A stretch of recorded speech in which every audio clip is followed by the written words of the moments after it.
Hello, fellow freedom lovers. Welcome to the spotlight called Stop Blaming the Government.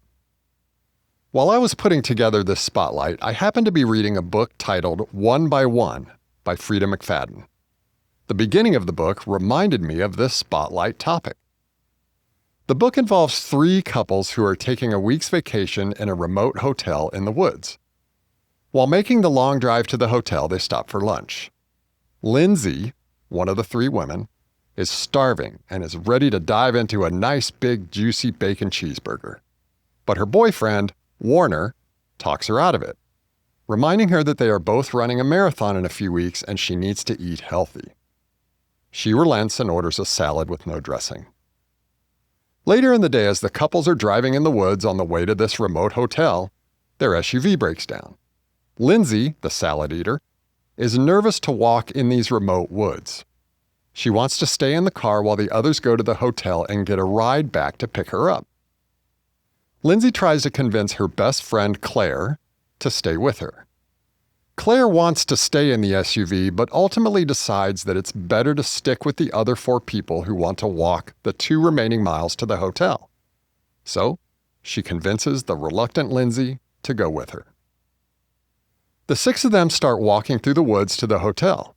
Along the way, having only eaten a salad, Lindsay is now very hungry. She comes across some berries on a branch, picks them off, and, thinking they are blueberries, eats them. Later, she has a seizure and dies. It turns out the berries she ate were not blueberries, but were a toxic and poisonous berry. Now, the question is, who is responsible for her death? Warner, for bullying her into eating a salad instead of a more filling cheeseburger? Claire, for convincing her to walk to the hotel when Lindsay wanted to wait in the car? Or Lindsay herself, for eating the berries? If you said Warner, you're wrong. If you said Claire, you're wrong again. If you guessed either of these characters, your thought process is just like most people's. Pointing fingers at others for the bad things in our lives is prevalent in America. We constantly blame other people for what happens to us. Despite the fact that we believe ourselves to be intellectually advanced and emotionally superior to previous generations, we are sadly primitive when it comes to understanding who is at fault in most situations. Take politics as an example. For the past few months, some people have been blaming Donald Trump for a myriad of things, not the least of which is their own personal happiness. Ask a liberal how they think things are going, and they'll instantly become miserable. Those same liberals probably also blame all Republicans. A year ago, the other side of the political aisle felt the same way about Joe Biden and the Democrats. Ask a conservative 9 months ago how they thought things were going, and they would have instantly become miserable. And it's not just politics and current events. People blame people all the time. They blame their parents, their siblings, their boss, their ex-spouse, their teachers, their neighbors, their church upbringing. They blame pretty much everyone, except themselves. Virtually everyone in America blames someone else for their problems. Instead of evaluating their own choices, they deflect responsibility to someone else. Exactly 400 years ago, in 1625, Sir Francis Bacon published an essay in which he wrote, "Chiefly, the mould of a man's fortune is in his own hands." 4 centuries later, many people have not learned this simple lesson. So when people turn over their fortune to Trump or Biden, it's no wonder they are miserable. So let's get back to Freida McFadden's book. Now who do you think was at fault for Lindsay's death? If you said Lindsay herself, you are right.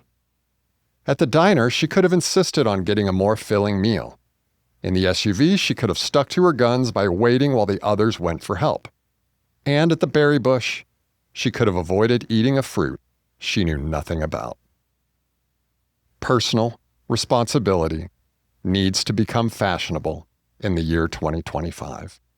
Instead of blaming the government, consider this. Focus on what you can control. But I can't control those power-hungry fascists. No, you can't. But what you can do is control how you think. And you can control your actions. If you don't like how Trump is handling Iran, immigration, tariffs, inflation, stop complaining and do something about it. If you don't like how Biden handled the southern border, the war in Ukraine, and inflation, stop complaining and do something about it.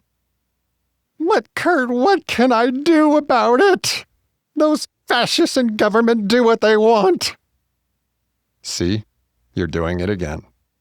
Blaming someone else. Take responsibility. Think about what you can do rather than what you can't do. And if you need some help, I've got all the answers you need. I will cure what ails you. All your concerns are addressed and resolved in my free short book, Everybody's Happy, Everybody Wins: How to Build a Perfect Society. A perfect society is not based on politics. It is not based on posturing, policies, or power. It is based on principle. I write about 4 simple principles which will create a perfect society. They are explained in detail in my book. They will prevent Trump, Biden, or any of their ilk to run amok with their power ever again. One of these principles involves personal responsibility. It's us waking up to the fact that we, the people, have incredible power that we don't use because we're constantly blaming Trump, or we're constantly blaming Biden, or we're constantly blaming the Republicans or the Democrats or rich people or churches or schools or the media or any of the dozens of others who receive our blame. The good news is, in a perfect society, we the people will put principle back into culture and government, rather than policy, posturing, and power. My book is free and is available in many different formats: digital copy, podcast, audiobook, and YouTube video. And it's short. You can read, watch, or listen to it on a Saturday afternoon. Go to everybody'shappy.com to find links to your favorite format.